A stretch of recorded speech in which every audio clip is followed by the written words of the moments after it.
সিদ্দিকা দুজনে একসাথে অন্ধকারে হাতরে হাতে এসে মদিনার মসজিদে নববী শরীফে চলে আসলেন।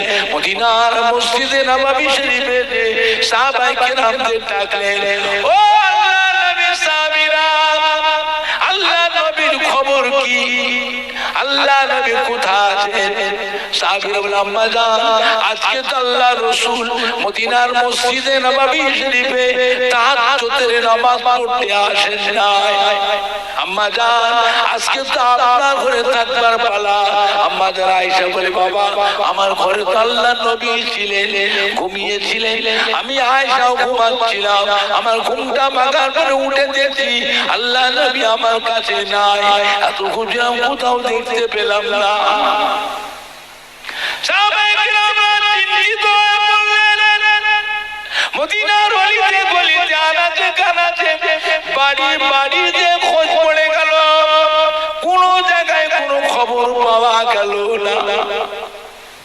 একদিন, দুদিন, 3 দিন পার হয়ে যায়, আল্লাহর নবীর কোনো সংবাদ পাওয়া যাচ্ছে না।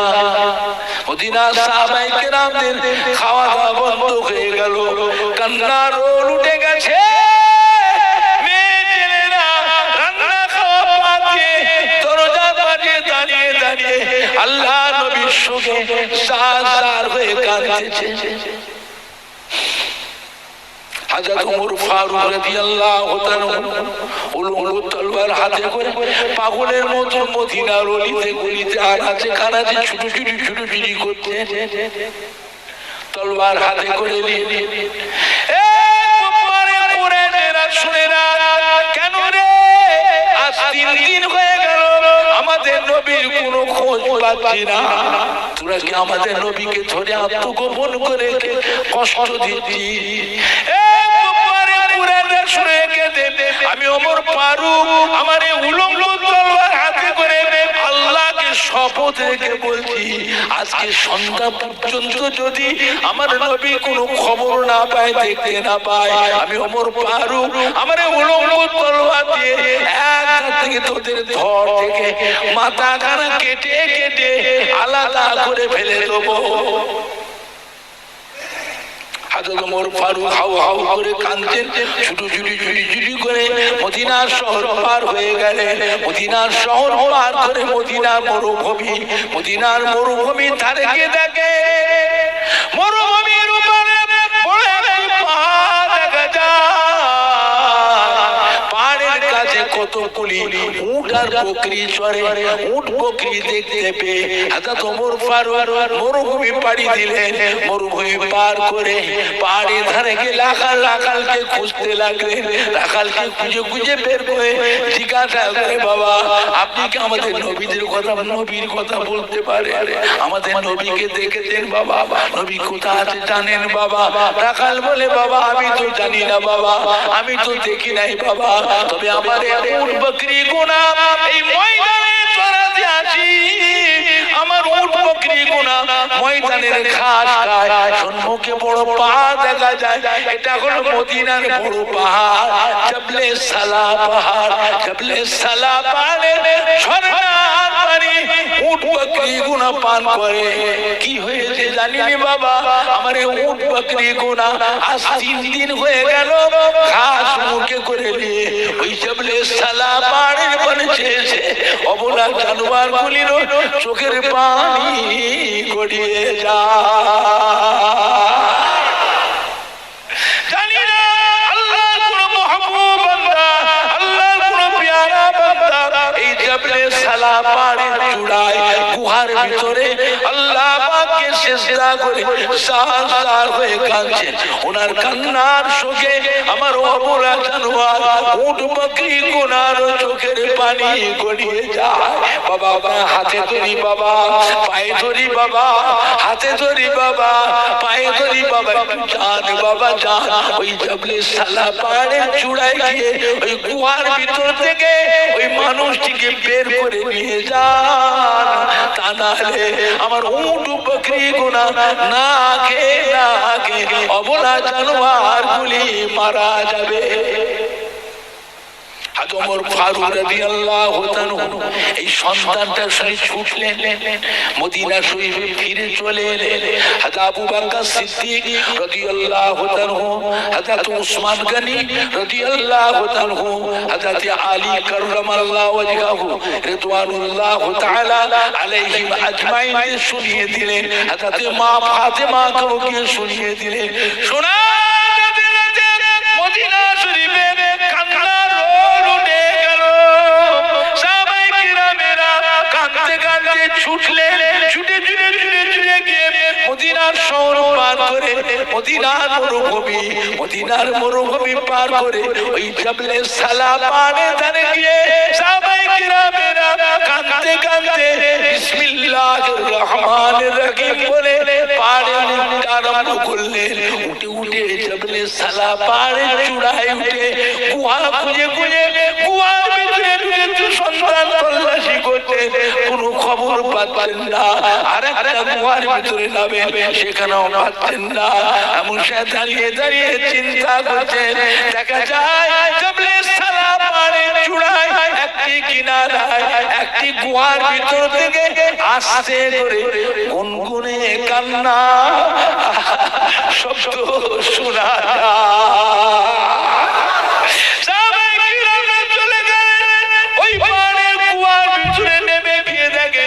সত্যি সত্যি আমাদের নবী, দয়ার নবী, মায়ার নবী একা নীরবে নিঝুমে ওই জবলে সালা পাড়ের চূড়ায় গুহার ভিতরে আল্লাহকে সিজদা করে কাঁদতেছে। সাহাবায়ে কিরামরা দেখতে পেয়ে সালাম দিলেন, আসসালামু আলাইকা ইয়া রাসূলুল্লাহ, আসসালামু আলাইকা ইয়া হাবিবাল্লাহ। ও নবী গো, ও নবী গো, কি হয়েছে আপনার? আজকে কাউকে কিছু বলে আসেন না, একা চলে এসেছে মদিনার শহর পার করে, মরুভূমি পার করে জবলে সালা পাড়ের চূড়ায় এসে গুহার ভিতরে আল্লাহকে সিজদা করে কাঁদছে। মদিনার কোনো মানুষ কি বেয়াদবি করেছে? কেউ কোনো কটু কথা বলে? হুজুর আপনার মনে কত দুঃখ, মনে কত ব্যথা, সাজানো গোছানো আল্লাহর কাবা ছেড়ে চলে এসেছে কাফেরদের অত্যাচারে, নিজের জন্মভূমি ছেড়ে চলে এসেছে। 360 মাইল রাস্তা পার করে মদিনা শরীফে এসে আমাদের কলিজার মধ্যে আশ্রয় নিয়েছে। মদিনার কি কোনো মানুষ আপনার সাথে বেয়াদবি করেছে? কেউ কি আপনার কটু কথা বলেছে? আমাদেরকে একটু বলুন, আমরা আমাদের জান দিয়ে তার প্রতিশোধ নেব, বদলা নেব। আল্লাহ নবী সিজদাতে মাথা তোলেন না, কোনো জবাব দেন না। এখানে আল্লাহ পাকের সিজদা করে সাজার হয়ে কাঁদছেন। নবী পাকের চোখের পানি নিচু দিয়ে গড়িয়ে গড়িয়ে পাড়ের গা দিয়ে গড়িয়ে চলে যায়। হযরত ওমর ফারুক, হযরত উসমান গনি, হযরত আলী কাররামাল্লাহু ওয়াজহাহু, হযরত আবু বকর সিদ্দিক দাঁড়িয়ে দাঁড়িয়ে দেখছেন আল্লাহর নবী মোবারক ঠোঁট দুটি টুক টুক টুক টুক করে লড়ছে, আর পরে হাউ হাউ করে কাঁদছে, আবার টুক টুক করে ঠোঁট দুটো লড়ছে, হাউ হাউ করে কাঁদছে। কি যেন বলছে, আওয়াজ শোনা যাচ্ছে না। সাহাবায়ে কিরামরা মাথাটা হ্যাঁ করে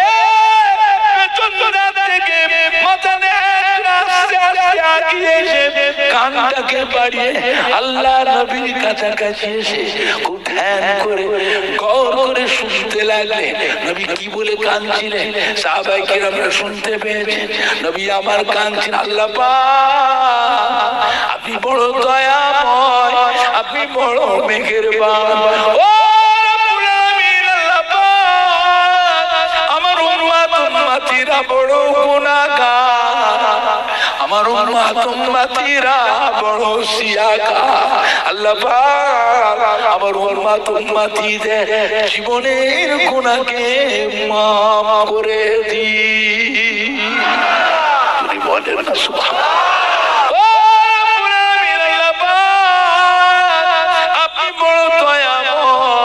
আপনি বড় মেহেরবান, আমার উম্মতি দিগকে জাহান্নামের আযাব থেকে নাজাত দিন।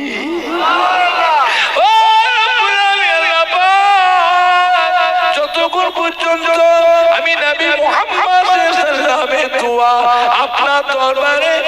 কবুল না হবে, আমি নবী মুহাম্মদ সাল্লাল্লাহু আলাইহি ওয়াসাল্লাম আপনার দরবার থেকে সিজদা থেকে মাথা খানা তুলবো না। সাহাবায়ে কেরামরা হাউ হাউ করে কাঁদছেন, নবী বাবা কাঁদছেন, সাহাবীরা দাঁড়িয়ে দাঁড়িয়ে কাঁদছেন। হযরত ওমর ফারুক বললেন, ইয়া রাসূলুল্লাহ, ইয়া হাবিবাল্লাহ, আমি ওমর ফারুক আপনাকে ভালোবাসি, আপনাকে মহব্বত করি, আপনার কান্না সহ্য করতে পারি না। ইয়া রাসূলুল্লাহ, ইয়া হাবিবাল্লাহ, আমি ওমর ফারুক ওয়াদা করছি, হুজুর আপনার গুনাহগার উম্মতির জন্য আমি ওমর ফারুকে সারা জীবনের সমস্ত নেকি গুনাহকে আপনার গুনাহগার উম্মতিদের জন্য আল্লাহর রাস্তে সাবধান করে দিলাম। হযরত উসমান কাঁদে, ইয়া রাসূলুল্লাহ, ইয়া হাবিবাল্লাহ, হুজুর আপনি কাঁদবেন না, আপনার কান্না আমি উসমান গনি সহ্য করতে পারি না। হুজুর আপনি সিজদাতে মাথা তুলুন, আমি উসমান গনি ওয়াদা করছি আমার সারা জীবনে যত নেক আমল আছে আজকের দিনে আপনার গুনাহগার উম্মতিদের জন্য আল্লাহর রাস্তে সাবধান করে দিলাম। হযরত আলী কাঁদে, ইয়া রাসূলুল্লাহ, ইয়া হাবিবাল্লাহ, হুজুর আপনি কাঁদবেন না, সিজদাতে মাথা তুলুন, আমি আলী ওয়াদা করছি আমার সারা জীবনে যত নেক আমল আছে আজকের দিনে আপনার গুনাহগার উম্মতিদের জন্য আল্লাহর রাস্তে সাবধান করে দিলাম। হযরত আবু বকর কাঁদে, ইয়া রাসূলুল্লাহ, ইয়া হাবিবাল্লাহ, হুজুর আপনি কাঁদবেন না, আমি আবু বকর আপনাকে ভালোবাসি, আমি আবু বকর আপনাকে মহব্বত করি। আপনি বলেছেন আমার আবু বকরকে আমার আল্লাহ তো ভালোবাসে, আমার আবু বকরের রাতের আমল জানি আল্লাহর এক পাশে রাখা যায়, অপর পাশে সারা দুনিয়া মানুষের জীবনের আমলকে নিয়ে যদি আরেক পাল্লায় রাখা যায়, আমার আবু বকরের এক রাতের আমলের পাল্লা ভারী হয়ে যাবে। ইয়া রাসূলুল্লাহ, ইয়া হাবিবাল্লাহ, আপনি কাঁদবেন না, আপনার কান্না আমি আবু বকর সহ্য করতে পারি না। হুজুর আপনি সিজদাতে মাথা তুলুন, আমি আবু বকর ওয়াদা করছি আমার সারা জীবনে যত নেক আমল আজকের দিনে আপনার গুনাহগার উম্মতিদের জন্য আল্লাহর রাস্তে সাবধান করে দিলাম। আল্লাহর নবী সিজদাতে মাথা তোলেন নাই, নবী আমার কেঁদে যাচ্ছেন। এমন সাথে মা ফাতিমা রাদিয়াল্লাহু তাআলা আনহা কাঁদতে কাঁদতে চলে এলেন। এই জবলে সালা পাহাড়ের উপর উঠে হযরত মা ফাতিমা ওই গুহার মুখের কাছে কাঁদছে, ও আব্বা জানের সাহাবীরা সরে যান, সরে যান, আমাকে একটু আসতে দেন, আমি ফাতিমা এসেছি। ছোটবেলা আমার আম্মা জান খাদিজাতুল কুবরাকে হারিয়েছে, আব্বা ছাড়া কিছু বুঝি না, আব্বা জান ছাড়া কিছু বুঝি না। আব্বা জানকে দেখে নিয়ে গেছে, আমি ফাতিমা আব্বা জানের সাথে সাথে গিয়েছি, আজ 3 দিন হয়ে গেল আব্বা জানের চাঁদ মুখটা দেখতে পাই না, আমাকে একটু আসতে দেন। আদা মা ফাতিমা চলে এলেন ওই গুহার ভিতরে এসে আদা মা ফাতিমা সালাম দিয়ে, আসসালামু আলাইকা ইয়া রাসূলুল্লাহ, আসসালামু আলাইকা ইয়া হাবিবাল্লাহ, আসসালামু আলাইকা। ও আমার আব্বা জান, আব্বা জান আপনি কাঁদবেন না, আপনার কান্না আমি ফাতিমা সহ্য করতে পারি না। আব্বা জান আপনি বলেছেন আমার ফাতিমাকে আমার আল্লাহ এত ভালোবাসে, ফাতিমাকে আল্লাহ